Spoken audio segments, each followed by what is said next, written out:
أهلا بيكم في قناتي شيك كرتون. ما تنسيش الاشتراك وتفعيل زر الجرس. الصبح على الصبح يا ولية، واقفلي الشباك الجو بارد. اجري يا ولا ابوك صحي.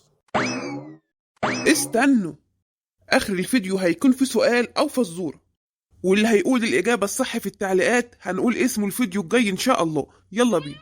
يا حلولي يا حلاوة، أخيرا جينا الساحل الشرير. شرير ايه يا عم؟ ايه الجمال ده احنا اللي طلعنا أشرار. هو فين الناس يا بازوك؟ احنا جايين بدري ولا ايه؟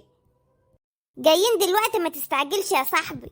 تلاقيهم بيحضروا حفلات هنا ولا هنا، أصل الساحل ده كله حفلات. أحلى حاجة يا بازوك إننا جبنا المية وإحنا جايين. طبعا ده نسمع إن إزازة المية هنا ب250 جنيه.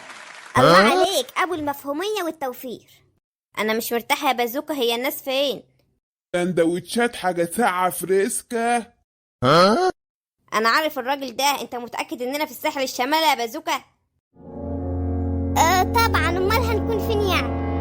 أنا قايل لسواق ودينا الساحل الشمالي. يا فتاح يا عليم يا رزاق يا كريم. والنبي يا عم قول لنا، هو الشط ده فاضل ايه؟ الشط ده لسه جديد. الحمد لله، افتكرت اننا تهنا ورحنا مكان تاني. متقلقش، تعالوا معايا تروحوا الشط اللي عليه ناس. هو في رسوم للدخول؟ اصل فلوسنا قليلة شوية. ما تقلقش يا ابني، ده الشط ببلاش وكل حاجة سعرها كويس. امال بيقولوا المية ب250 جنيه ليه؟ 250 يا ابني؟ انت فاكر نفسك في الساحل الشرير؟ اوعى يكون اللي في بالي ونطلع في... سكت ليه يا حنكش؟ هنطلع فين يعني؟ يا عمي والنبي اسكت، الراجل ده بشوفه كتير في مصيف جمصة. هو احنا فين يا عم؟ هنا يا حبايبي في شط اسمه شط الجميلة، ده لسه جديد بس جميل. احنا عايزين نعرف اسم البلد ايه؟ ايه يا ابني مش عارف اسم البلد اللي انت فيها؟ انتوا مساطيل ولا ايه؟ ايوه، احنا قلنا للسواق عايزين نروح الساحل الشرير وجابنا على هنا.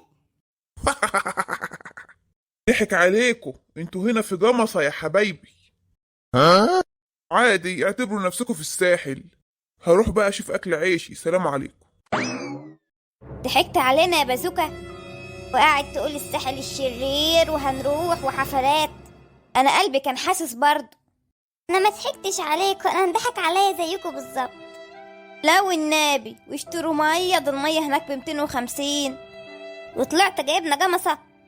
وانا اعرف منين السواق هو السبب؟ نقول لاصحابنا ايه واحنا قاعدين نتفشخر ونتنطط عليهم؟ عادي يا حنكش، هنقول لهم رحنا جمصة الساحل.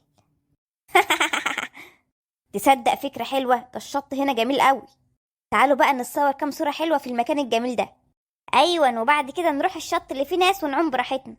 يعني انتوا مش زعلانين انكم ما رحتوش الساحل؟ لا خلاص مش زعلانين، اهم حاجة نكون مبسوطين في المكان اللي احنا فيه. فكرتني بذكريات طفولتي يا بازوك، احلى ايام قضيتها هنا وانا صغير. يلا عشان نتبسط يا اصحابي. يلا كل واحد يكتب لنا في التعليقات ايه اكتر مصيف بتحبوه. سؤالنا النهاردة، مصيف جمصة موجود في اي محافظة؟ واللي هيجاوب صح هنقول اسمه الفيديو الجاي.